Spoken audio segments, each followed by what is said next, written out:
Hello everybody and welcome to another limited collection video. If you don't know what this is, I build a deck with sometimes me and Travis, sometimes just me, maybe sometimes even me, Bryn, and Travis. We build a deck for people who are requesting a limited collection, or we make our own limited collection to build some decks for. So these two decks today are from a commenter whose name is just G on YouTube, so very convenient for me, that wanted a video for someone who spent a bit too much on the game during the holiday and got revised core investigator decks, all the 4 new format investigator boxes. So this includes Dunwich, Carcosa, Edge of the Earth, and Scarlet Keys, as well as the and that's it. Then they were looking for 2 decks for solo 2-handed play. So I went with Mark Harrigan because Mark Harrigan is just like, he's good. And he also, I think it's kind of fun to play with, some of the new cards that we have here in Scarlet Keys in this deck as we get into it. But I also chose Daryl Simmons for the Clover. So I'm just going to kind of talk through the decks, and then we're going to get through the upgrades to the decks as well. So this is actually a pretty basic kind of build where it's about the goon is going to shoot and the Clover is going to get clues, and then otherwise it's pretty straightforward. So Mark Harrigan is our goon, and I went with Runic Axe as our choice of main weapon. 1, because I like melee weapons, and even though this has charges, it replenishes these charges.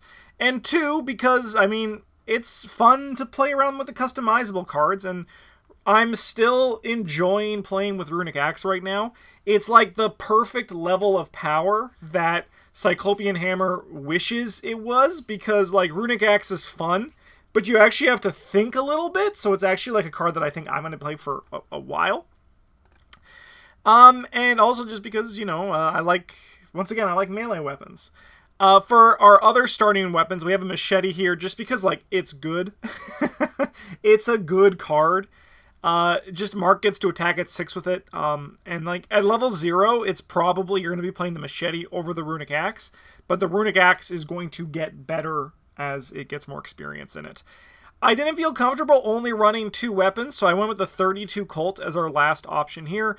This could be the 45 automatic if someone likes that better, because this doesn't give you a boost, but it is a bit cheaper. It costs 1 less, and it has a few more shots in it. Mark also has 5 fist, which means that if you have the machete and the Colt, you can kind of like divvy it up. But mostly this is here to just kind of lower our curve a little bit, because you can kind of see down here that our curve is not exactly low. And it also just means that you can your focus is still on your better melee weapons. For our allies, we have Guard Dog, because the card's just good in Mark Harrigan. You could have a Beat Cop here, give Mark +1 fist. It makes the 32 Colt more reliable, but it is quite expensive, and we have long-term plans for our allies that we'll get into once we get to the upgrades. Medical Student I have here as another one, because in this collection there actually isn't like a good chunk of convenient horror healing at level 0. So Medical Student is kind of there to, once our Guard Dog dies, because our plan is to use Guard Dog to deal damage back, Medical Student can kind of just come in and heal a few horror or damage that we might have taken. Basically patch up Mark Harrigan, tell him that he's going to be okay, and you can keep fighting. So those are all of our assets. This is a very event-heavy deck, because events are fun, and I like events, and they're powerful cards. We're going to skip through some cards, and we're just going to look at where our economy lives. So clean them out. Fight. This is when this action begins, gain 2 resources. This is a good level 0 card for when you're looking for some economy, because it's also a fight action. And while it's only 1 damage, this means that you can gain 2 resources when you have a 3 health enemy, and then finish it off with a machete or Runic Axe. Because Mark also has 5 fists, you'll probably hit on this attack anyway. But beyond level 0, once you start upgrading cards, clean them out probably isn't going to last forever. That's just the reality of the situation. Emergency Cash, gain resources, great card. Glory is some of our card draw economy in this deck, so fast, play after you defeat an enemy, draw 2 cards. It also commits for 2 book in a pinch, which ain't nothing. But just like, we're going to be killing enemies, and we want to draw cards in the process. Refill our hands. Especially as an event deck, we're looking at playing our events. Kicking the Hornet's Nest is a great tactic from Scarlet Keys. You get to search the top 9 cards in counter deck for a non-elite enemy and spawn it engaged with you instead of its normal spawn location. Then you get to discover a clue at your location, and then you gain X resources where X is that enemy's health value. This card's fantastic. This card's great in Mark Harrigan. If you have a down turn, turn it into a turn where you discover a clue, gain resources, and then kill that enemy, and maybe draw some cards with glory when all is said and done. Very nice card. Prepared for the Worst can help us find our weapons. As I said, we're looking for it. There's no backpack in this collection, because I would probably turn these Prepared for the Worst into backpacks, but because there's no backpack, we have some other plans instead. Stand Together is our last economy card. This helps you and Daryl. I just love Stand Together. I think it's a great card. Do I have the upgrade over here? I don't. We could have the upgrade into that. Some other cards. Let me handle this. While Daryl is good at like reducing cards, Daryl also is a little bit fragile to the encounter deck sometimes, and this can help you basically solve it. Or if Daryl draws the enemy, you can take the enemy and just take it off of his hands and basically save an action for a card in your hand. Shortcut. Free movement, baby. Hard to say no to free movement. And then down here for our skills, basically really simple. Overpower, gets 2 fists, draw a card on success, vicious blow, more damage. Really, this is a very simple mark deck. It's basically just like all the good cards that exist within this limited collection slice. Let's go to Daryl, who is doing some more kind of fun stuff. So Daryl is a scavenging deck. After you successfully investigate by 2 or more, you can exhaust scavenging and choose an item card in your discard pile and add it to your hand.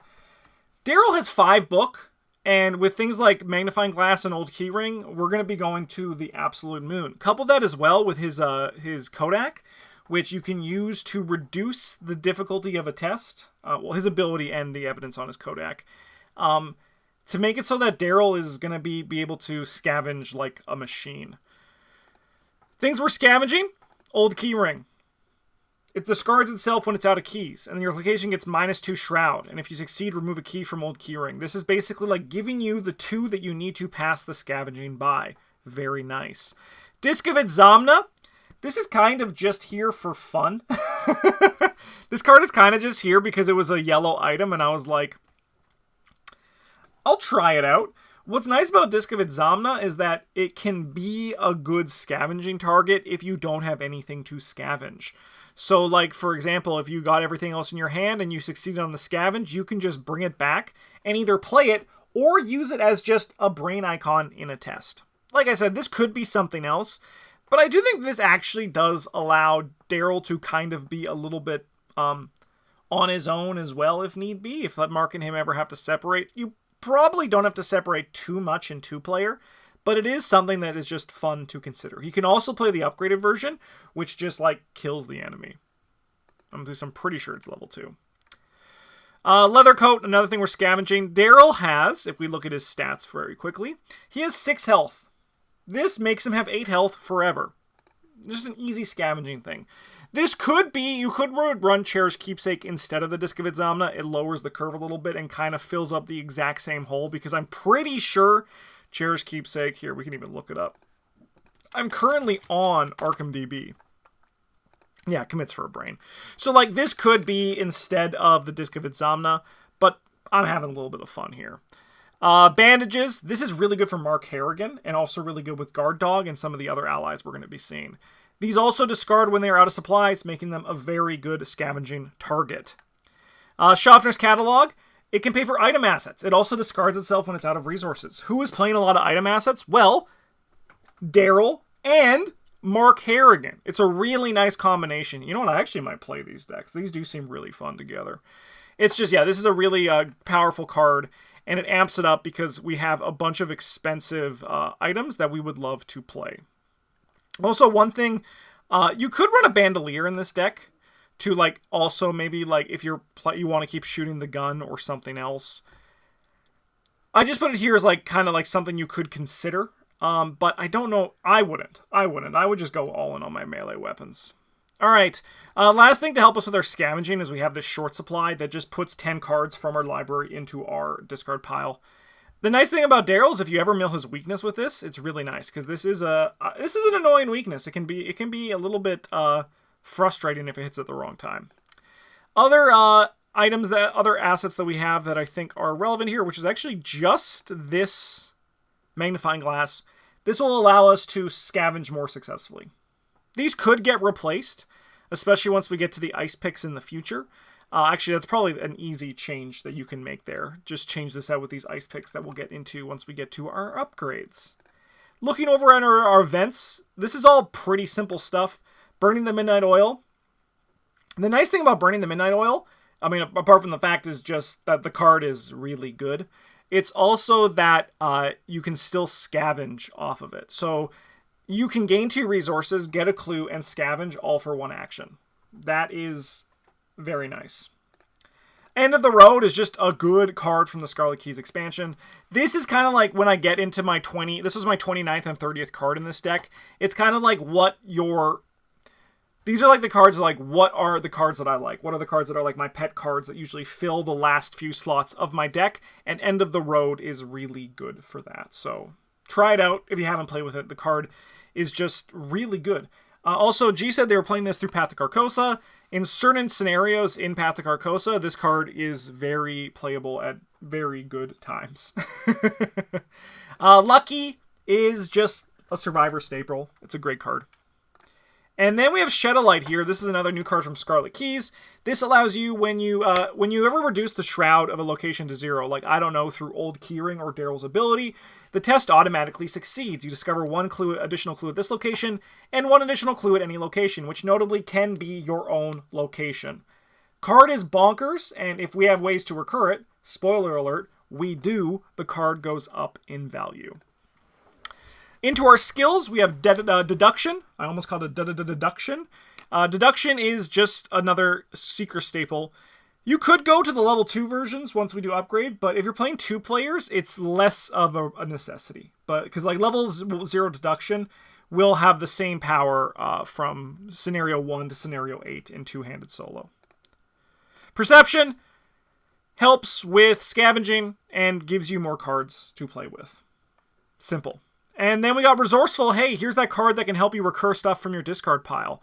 So with this one, there actually, like, you don't really need to hit your items. You can hit your items, but this one is really nice. Not with End of the Road. It removes itself from the game, thank God.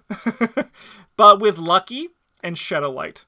Shadowlight is a very good hit with this. What's also really good with this one, though, is, as anyone will say, when you're running a scavenging deck and you're playing short supply, which you normally should, like 99% of the time, I wouldn't blink if someone, like, I don't blink, right? I put short supply in a scavenging deck. There are cases where I could see the reason why you don't, but they're very, very rare. However, what Resourceful also does is if you hit your scavenging off short supply, it allows you to grab it back. What's also really good is that this Resourceful will make you have 6 book, and you're going to find like a 3-shroud location that you just succeed on this with. Let's look at upgrades. Oh, sorry.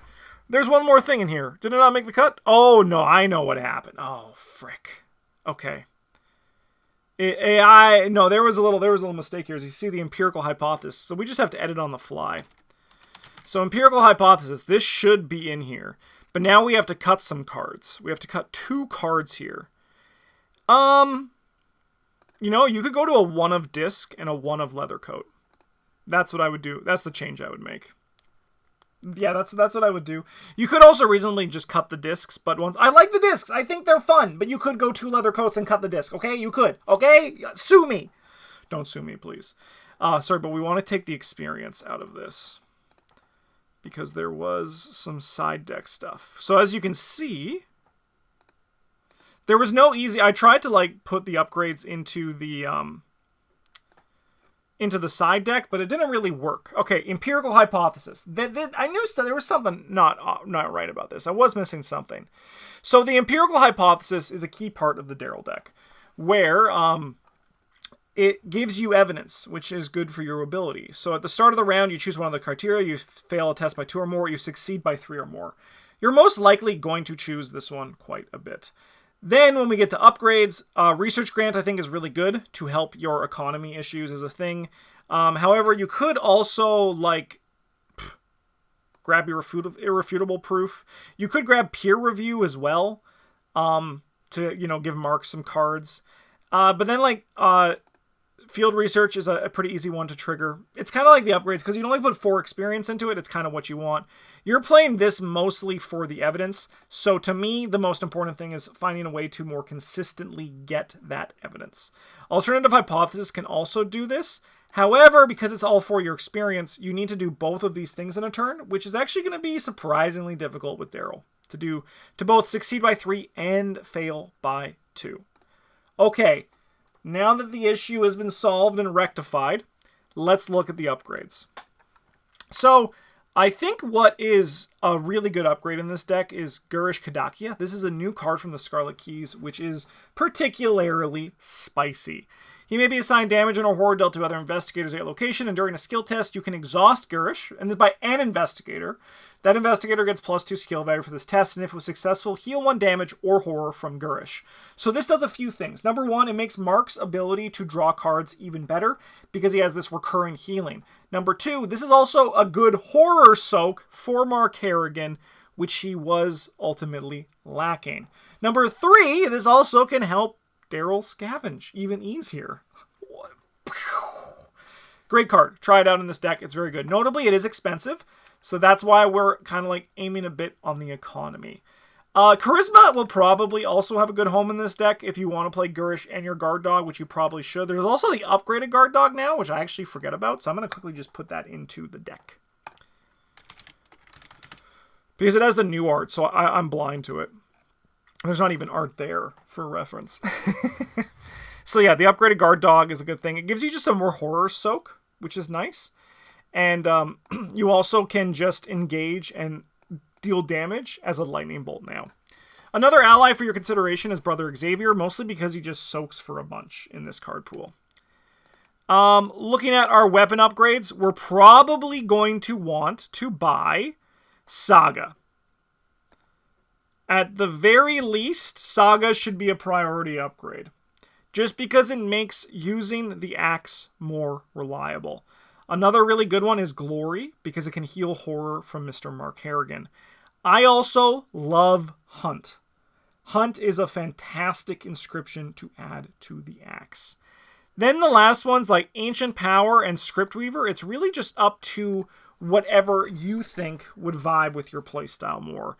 Do you want to be able to do a bunch of things, or do you want to be able to do a bunch of damage or healing a bunch of horror? You could also upgrade the 30... No, you can't upgrade the 32 cult. That is in the return to, so scratch that. You